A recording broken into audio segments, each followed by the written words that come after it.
Fala galera, meu nome é José, nós somos do PET-EE, Programa de Educação Tutorial da Engenharia Elétrica da UFMG.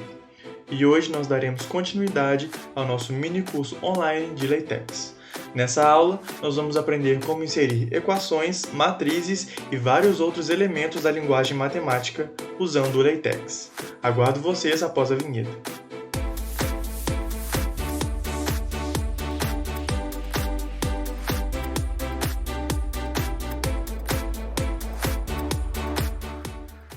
A gente pode inserir equações dentro de um ambiente chamado equation, isto é, dentro de um begin equation e end equation.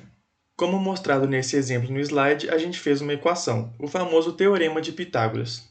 As equações, quando a gente usa o ambiente begin equation e end equation, são numeradas automaticamente e se ajustam se você inserir mais equações antes ou depois. Dentro das equações, a gente tem que se acostumar com a sintaxe da escrita. De primeira, ela pode até parecer estranha, mas à medida que a gente começa a usá-la em relatórios, artigos e apostilas, ela começa a ficar intuitiva.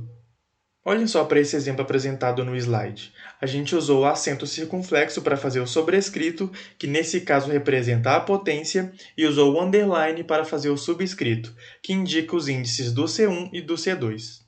Uma outra alternativa para os ambientes de equação é usar o símbolo cifrão. Dessa forma, a equação não vai ser numerada, mas a sintaxe é exatamente a mesma. Se a gente fizer um ambiente que começa com 2 cifrões e termina com 2, a equação vai quebrar o texto e ficar centralizada. Se a gente fizer um ambiente que começa e termina com apenas 1, a equação vai ficar no meio do texto. Como vocês podem ver no slide, é ilustrado o uso de um ambiente com 2 cifrões e com 1 cifrão apenas. Bom, agora, se tratando de operações, começando pela adição e pela subtração, a gente pode usar normalmente os caracteres de mais e de menos. Já para multiplicação, existe o comando /c-dot, que faz aquele pontinho que parece o produto escalar.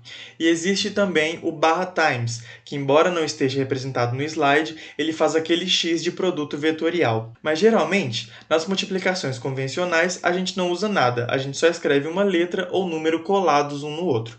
Por exemplo, se eu quero escrever 2 vezes x, eu não preciso colocar o símbolo entre esses dois caracteres, eu escrevo apenas 2x, um seguido do outro. Para a divisão, eu tenho duas opções. Eu posso usar diretamente o caractere de 2 pontos, como vocês podem ver no slide, ou eu posso usar o comando /frac, sendo que ele é dividido em duas partes. O primeiro conjunto de chaves representa o numerador e o segundo conjunto de chaves representa o denominador. Para as operações de potenciação, como nós vimos em alguns slides anteriores, a gente usa o caractere de acento circunflexo. Aqui nesse slide, você pode ver um exemplo de aplicação do operador de potenciação. No caso do exemplo do teorema de Pitágoras, o expoente era apenas o 2, então não precisava de colocar as chaves envolvendo o expoente. No entanto, como nesse caso o expoente possui mais de um caractere, a gente precisa envolvê-lo por um conjunto de chaves, para mostrar que tudo que está entre as chaves será o expoente. Para a operação de raiz quadrada, nós usamos o comando /sqrt, que é uma abreviação para a expressão em inglês de square root, que significa raiz quadrada. Ela é composta por apenas um conjunto de chaves, sendo que dentro dela ficará o radical, ou seja, a expressão embaixo da raiz. Como vocês podem ver nesse exemplo, nós representamos a raiz de 16. O 16 ficará entre as chaves.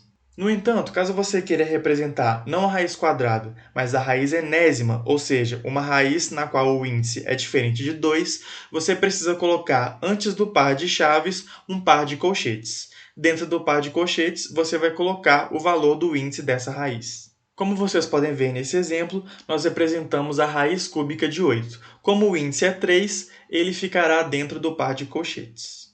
Bom, galera, os operadores que eu apresentei até agora são os principais que a gente precisa saber para representar uma equação no LaTeX. Entretanto, existe uma série de outros operadores, como vocês podem ver nessa tabela, que a gente pode usar em um ambiente matemático. como logaritmo, somatório, limite e integral. Na nossa apostila, que vocês encontram no nosso site, tem uma tabela maior ainda com várias opções de operadores para vocês usarem. E na verdade, a gente vai acostumando aos poucos com os operadores que a gente mais precisa usar de acordo com o contexto das operações matemáticas que a gente precisa escrever no LaTeX. Então, pessoal, agora chegou a hora do nosso exercício 6. A gente vai lá no arquivo equações.txt e nós vamos escrever essas 4 equações representadas no slide. Note que a primeira dessas 4 equações não possui numeração. Além disso, não se esqueça de ir lá no arquivo main e dar o input do arquivo equações. Agora é o momento que vocês dão pause, vão lá no overleaf, tentam resolver a atividade e depois voltam aqui para que a gente possa conferir as nossas respostas. Beleza, galera? Então bora lá! Então, pessoal, espero que vocês tenham tentado fazer o exercício e agora eu vou incluir aquelas equações do slide no nosso arquivo.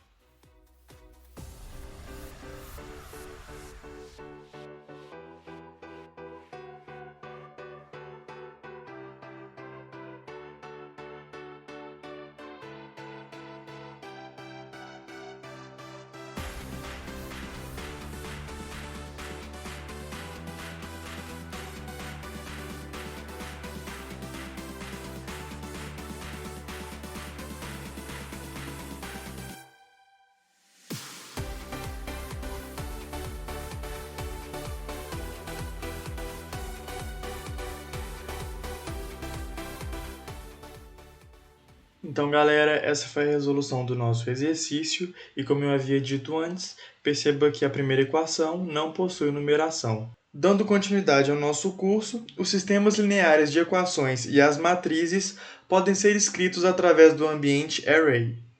Nesse exemplo mostrado no slide, a gente colocou o ambiente array dentro de um ambiente equation. E note que dentro do ambiente array, a gente usou exatamente a mesma notação usada nas tabelas. Vocês lembram da aula passada? A gente usou o E-comercial para separar as colunas e 2 barras para separar as linhas. Então, reparem do lado esquerdo a notação utilizada e o resultado dessa notação do lado direito. Já nesse outro exemplo, a gente fez muito parecido com o anterior, só que ao invés de usar o ambiente array, a gente usou um outro ambiente, o ambiente B-matrix. Perceba então que o resultado é uma matriz. Além disso, note também que a notação é exatamente a mesma. É comercial para separar as colunas e 2 barras para separar as linhas. Bom, e seguindo a mesma lógica, ao invés de usar o ambiente B-matriz, vocês podem usar outros. Alguns deles são mostrados aqui nesse slide, como vocês podem ver. E a sintaxe e a lógica é exatamente a mesma. A única questão é mudar o nome do ambiente para mudar o desenho da matriz. Então, para fixar as notações de sistemas lineares e matrizes, agora nós vamos fazer o exercício de número 7. Nós faremos as alterações no arquivo chamado matrizes e depois faremos o input no arquivo main. Bom, aqui no enunciado fala para a gente incluir o pacote AMS Math, mas ele já foi incluído no nosso primeiro exercício. Isso aqui é mais um lembrete para vocês não se esquecerem de que é necessário esse pacote para fazer as notações de sistema linear e de matriz. Então agora é o momento que vocês pausam o vídeo, vão para o overleaf tentar fazer o exercício e depois voltam aqui para a gente conferir as nossas respostas. Combinado? Então, vamos lá fazer a resolução do nosso exercício de número 7.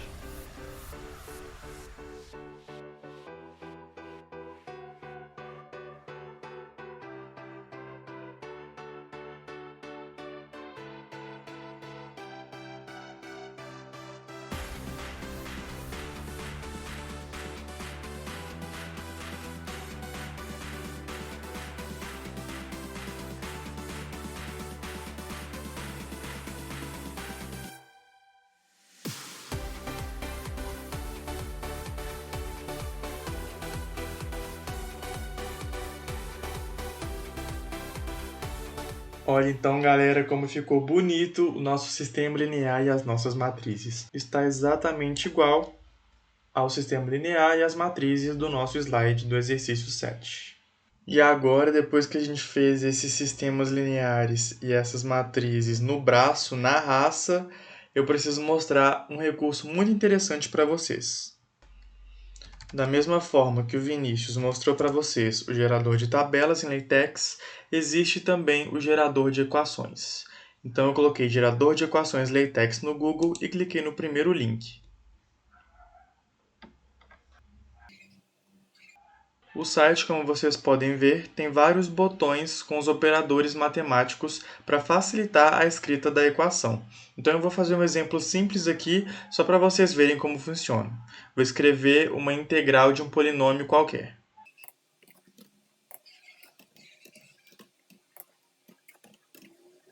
Então, dessa forma, você pode montar equações matemáticas de uma maneira muito mais fácil e mais rápida. Então é isso, galera. Vou ficando por aqui. Eu espero que vocês tenham gostado da nossa aula e quaisquer dúvidas que vocês tiverem, fiquem à vontade para deixar nos comentários abaixo. Então até a próxima, pessoal. Até mais!